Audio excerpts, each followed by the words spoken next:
All right. So, as we were doing the journaling this morning, every once in a while, I just like to remind people that just the reason for why we do what we do. And, I've written this word down, fulfillment. And when I look at that word fulfillment, the question I always ask, well, what is fulfillment? And I just want to remind you that fulfillment, and you may have a different definition. I'm not like tied into this one, but I've just found that it's two things. One, for me, it's that I have a peace of mind. And so there's a mental side to this fulfillment, mentally what's going on inside of my world. And the second part of that is that there's an emotional side of it, which is the happiness, which for me is really dealing with the heart, right? So I've just recognized that, man, when I'm most fulfilled and I'm feeling the fullest in my life and the best in my life is I have a tremendous amount of peace and I have a tremendous amount of happiness that's going on. So emotionally I'm there and mentally I'm there, and life's pretty good when that's happening. And, we talk about these, Tony Robbins will often talk about those 6 human needs, and we'll talk about ones like certainty, uncertainty, significance, love, and connection. But the two that always get my attention the most are the needs that, all of these different people will talk about, whether it's Tony and others, they'll talk about this need for personal growth. And so in order to really become fulfilled and to experience more peace and happiness, if I was to give any definition to fulfillment, would be the fact that there needs to be personal growth in the regards to just your life, mentally, emotionally, physically, right? That you're always growing, you're looking for that. And I'm always reminded of the words of Earl Nightingale when he says, what is success? And he calls it, and he gives a definition. He says it's the progressive realization of a worthwhile goal or ideal. So there's progress. And so I think there's something about this progress that occurs personally, but it's not enough just to learn everything and to gain everything if you don't do this last leg of all this, which is that you're going to give contribution and to others. And as you start to realize that really quick and fast, you start to realize, man, I am happiest when I am growing, and I am happiest when I am contributing. And I just think it's a great reminder for all of us that, man, if we're finding ourselves with a lack of peace and we're finding ourselves maybe not as happy as we could be, take a step back and just ask yourself, and how much real personal growth is going on, and then how much contribution. And I think that there's some of the beautiful things that when I'm trying to grow personally, that if I can kind of connect the dots to the fact that everything I learn, everything I understand, everything I study, everything I listen to, that all of it is really about how do I gain this so that I can give to others. And as I give to others, as I grow and I give, I'm fulfilled, which means I'm peaceful and I'm happy, and things seem to be pretty good in life. It's just a good reminder. I mean, that's really so much of even what this morning meeting is about, is really identifying where are areas of growth, where are areas of contribution, right? Not only reflective in regards to the person that you've become, but the journey that you're about to go on, and then, or on, right? The path that you're on, and then thinking of ways, okay, how am I going to contribute? Now, another word for contribute might be that you bring value to others. Right? What's valuable about your salesmanship? What's valuable about your business acumen? What's valuable about how you communicate, speak, and converse with another human being? And as you start to realize that, man, if I want more happiness or peace, and I want more happiness, meaning I want more fulfillment in my life, I'm going to get really serious. And of course, you're in this room at 7:30 in the morning or earlier, and I have to believe that you're wanting to grow, you're wanting something, but just recognizing that all that growth allows you to contribute. And when you have contribution and growth going on in your life, and a lot of it, boy, life is pretty darn good. And I see a lot of people who will most people say, well, maybe this is the side that there's such a focus on and there's such an obsession with, and people forget to contribute. That is true. But the flip side is true also, where I see people constantly giving and contributing to others, and that they forget on a personal level that they're supposed to be growing. And when their growth is either hindered or ceased or isn't happening, and all they're doing is giving, giving, giving, and just emptying out their tanks constantly, well, then all of a sudden they don't become fulfilled either, and they oftentimes become very, very unhappy. And not that I mean, this is one of the easiest observation I've seen as I watch Jennifer raise our children, in the sense of just within our home. I found her to where she was contributing so deeply to others, of course, the children and everything, that almost she found herself completely exhausted and her tanks, in so many words, drained. And what was happening is that she was giving, contributing, and then she would forget that, wait a second here, I have to grow personally. I have to make sure I refill the tanks. And look, there's lots of examples, but I think those are at least two options where sometimes we think, well, if we grow, but we don't contribute, that person, in so many words, could be very selfish.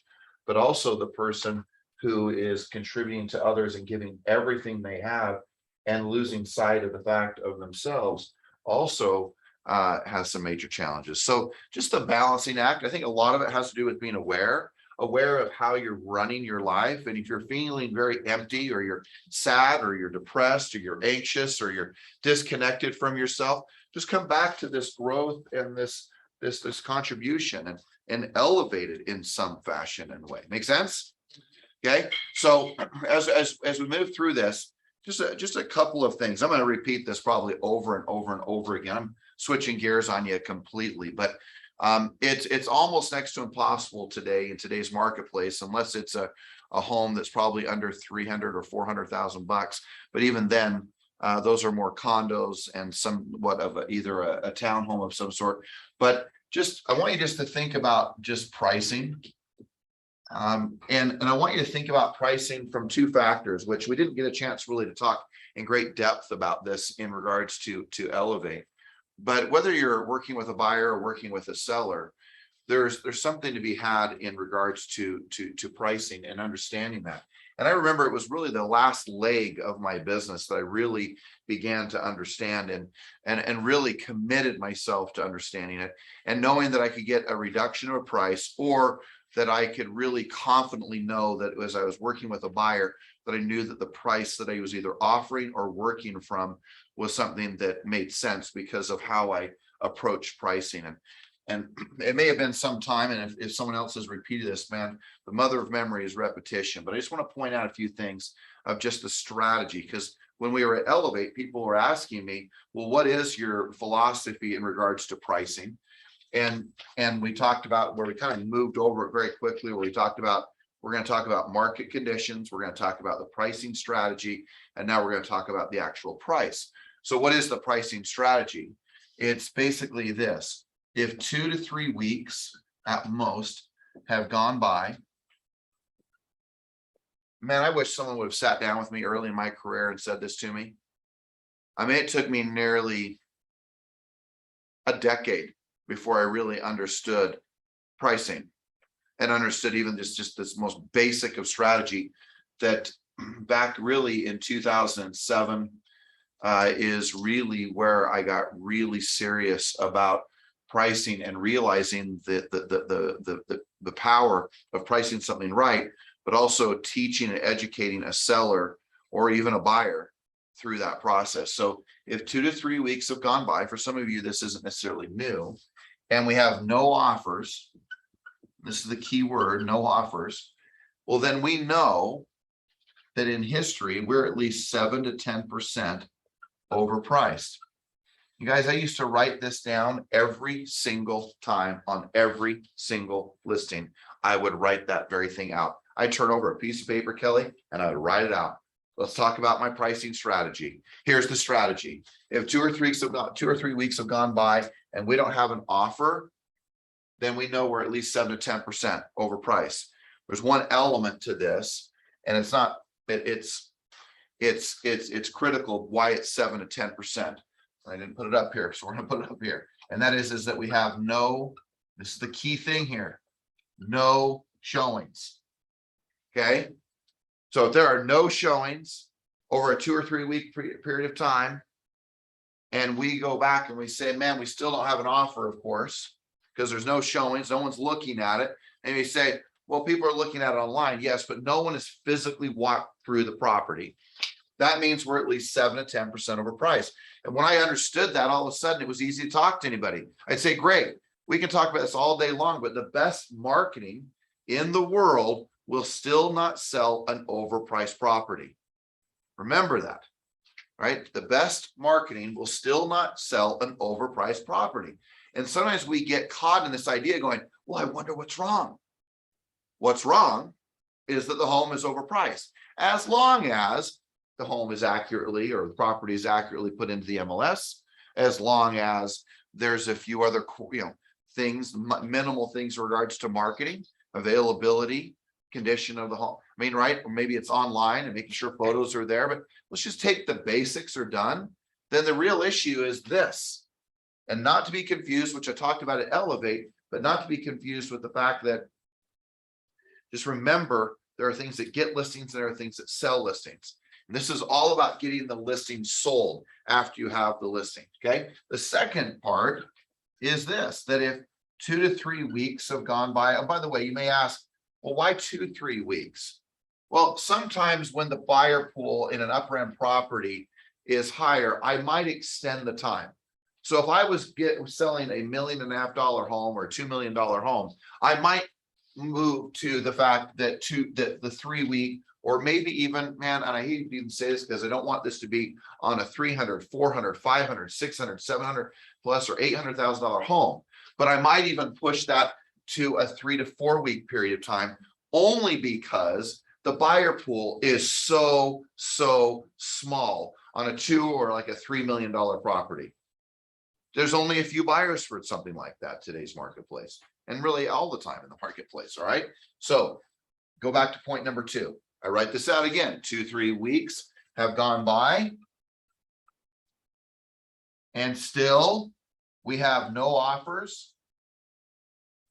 But this is the key factor. We have showings. And if we're having showings, let's just say that it has to be at least 1 to 3 per week. At least. There could be a plus there, right? But a handful of showings per week. And if you still have no offer, but showings are occurring, well, then we know that you're somewhere between 5 to 7% overpriced. So whenever I'm talking to my client, I'm saying things like, hey, here's the good news. We've got a showing this week. We're probably really close to the price that's going to cause it to sell. Gosh, you know what? We still haven't had any showings. It's not that anything's wrong, except for the fact of the price. I've double checked all the marketing. I've double checked all the details. I've double checked that if someone turns on a computer, it's literally next to impossible not to find your home. So as you move through that, start to recognize that, again, no showings, no offers, 7 to 10% of price. And we say, well, George, why 7 to 10 and why 5 to 7? So a couple of rules just to remind yourself. Number one,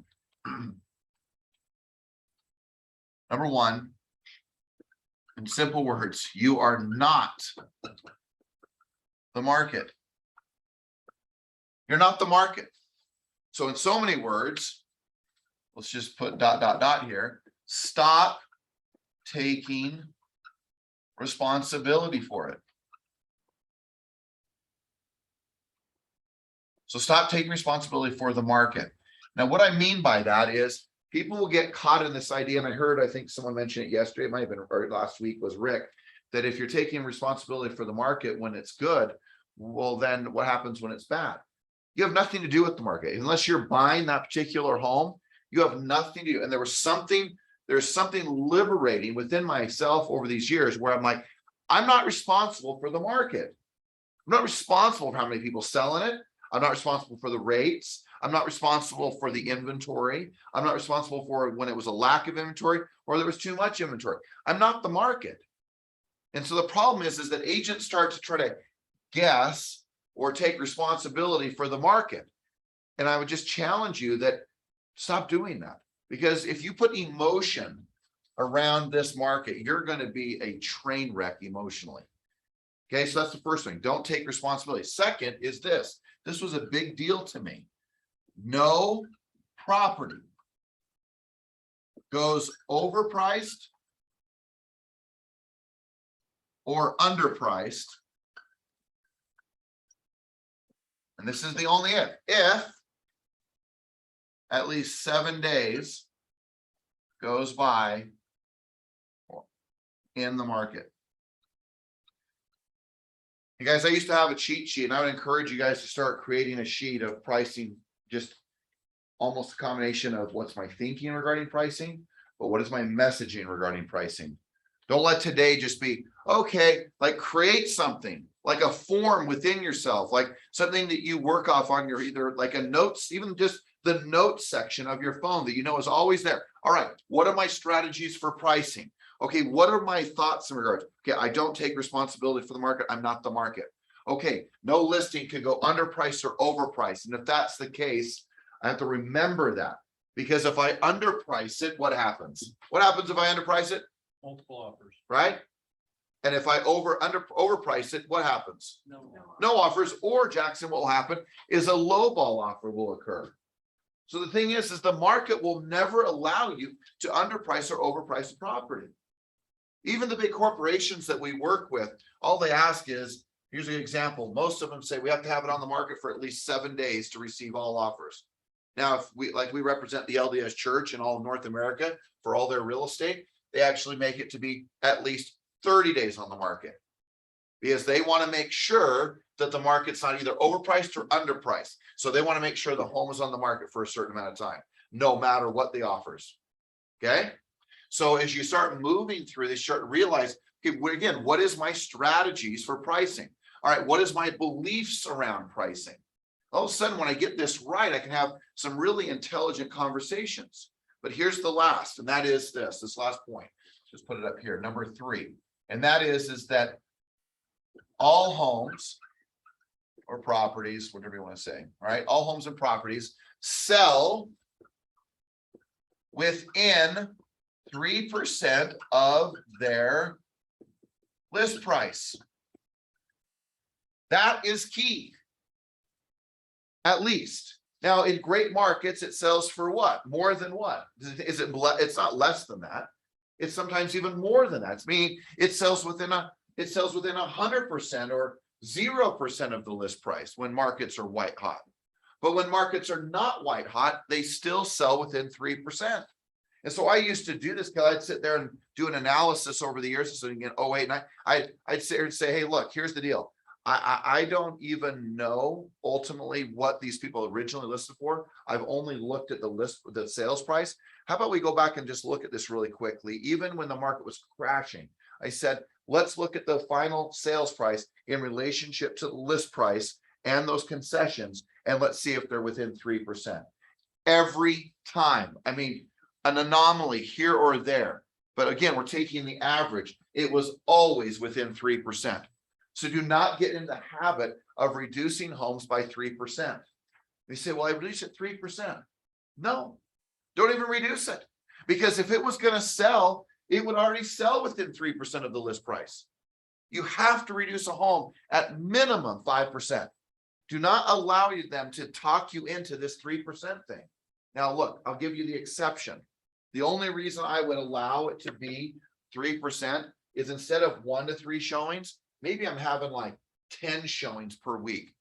All right, if I'm having 10 showings per week, I got to be darn close on regards to the price of what it's going to be. I say might, because I go back to point number 2, which is no property goes overpriced or underpriced if there's it on the market for at least 7 days. Here's the other thing.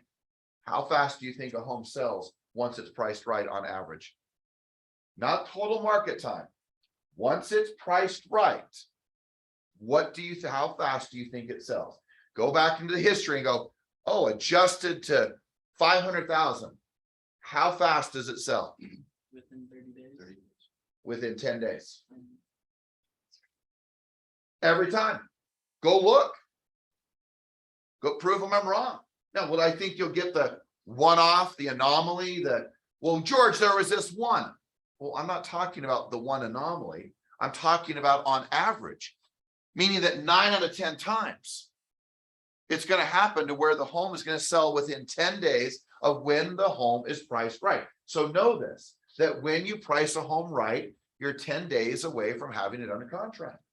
And once you begin to recognize that, you start to realize, wait a second here. If I'm doing the marketing appropriate, just the basic marketing, I'm not talking all your flowery nonsense that you think sells homes at times or that gets you listings. I'm talking about the core, pricing it right, getting in the MLS, getting a few photos on it, having a sign up, having it available with your key box. That's it. Because that's all that really has to happen to sell the home. But the problem is that when we forget this strategy, we take responsibility for the market. We don't actually recognize the market will never allow it to go underpriced or overpriced. And last, we know and forget, or if we forget, that all homes sell within 3% and they'll sell within 10 days of when they're priced right. Well, all of a sudden, listings don't seem to be that scary. They should be really exciting. But when we don't buy into this philosophy, then what happens is the seller's philosophy becomes our philosophy. Or we start walking around with things like, well, I don't know, I'm not sure. I don't know what's really going to happen. Well, maybe we should do this open house. And it's not that you can't do an open house if you're trying to pick up clientele. The issue is that if you have a belief that the open house is actually going to sell the home, that's the problem. That's the problem. If you actually believe the open house is going to sell the house, that's the problem. If you want to do an open house with the roll of the dice that maybe the home will sell, but you pick up some clients, that's no problem. But the problem is always when you think an open house is going to sell. So I always say this to a client, and I have for years. They'll say, look, we need to adjust the price. They usually come back with, well, can't we do this? And they can't do this. Can do this would be the open house, additional marketing, additional advertising. Hey, let's just wait. Be bold enough to sit back and say, hey, let me ask you a question. Don't you think that if I believed open houses were going to sell your house, I'd be doing one every single evening or day? Well, yes. So let's not confuse ourselves and let's not lie to ourselves. An open house is not going to be the reason that your home sells, because your home is open 7 days a week, 24 hours a day to the public online. And they are screaming to the idea that your home is overpriced. Well, George, how do you know it's overpriced? Because they're not coming to see it. And if they're not going to come see it, they're not going to buy it. So if we aren't even getting people through the door and there is literally no showings and no offers, I can promise you we are at least 7 to 10% overpriced. And I hope not more. Well, how do you know that? I know that because this is the strategy that we go by. This is the strategy we explain to our banks that we work with. This is the strategy that we work with the LDS Church with. This is the strategy that we sold over 5,000 homes last year with this basis of belief. Oh, well, but can't we just do an open? How about this? I'll do the open house as long as I know that you've reduced the home starting Monday morning with a signed document. Look, you can make some agreements. That's fine. You can make even some, you can compromise, but don't lie to them, right? Don't tell them that they think that if there's going to be more marketing or there's a, additional open house or an additional piece of marketing that it's going to sell, because it's a lie. Don't lie to your people. Tell them the truth. And you can say things like, hey, I would love it if I could tell you the truth that this open house is going to be the difference maker. It's not. It's not. And if it's not, then I'm not going to sit here and tell you that it's true, that it will work. Just because I'm afraid to tell you the truth that you're overpriced. We could do two things. Let's do the open house.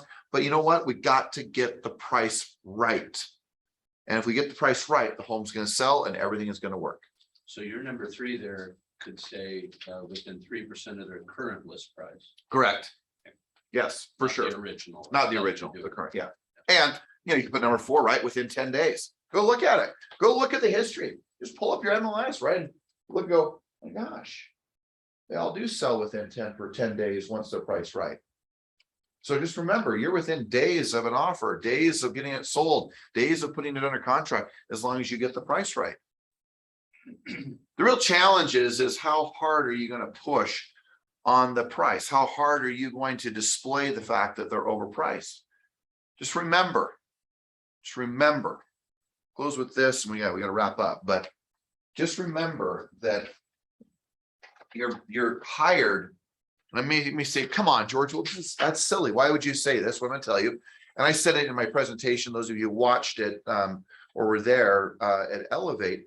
But there are so many agents that specialize in just like, seems like taking listings. Like they just want to get the listing. They get the listing, they'll pick up a few buyers and they stop worrying about whether the listing is selling or not selling.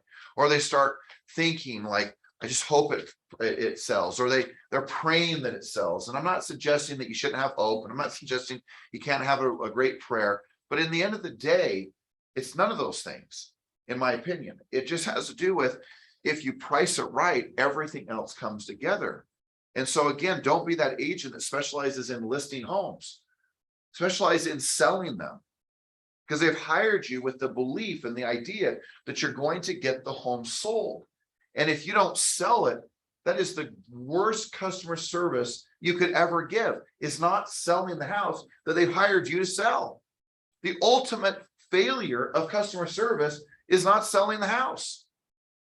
It's not being their buddy. It's not being their friend. It's not, giving them great big hugs and telling them it's all going to be okay, even though the home hasn't sold. Unless they've changed their mind, that's a different conversation. Unless they don't want you to sell it, different conversation. Unless they don't care if it sells, different conversation.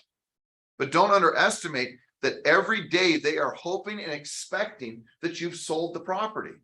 And if it's not sold, then are you speaking truthfully regarding your strategy to pricing?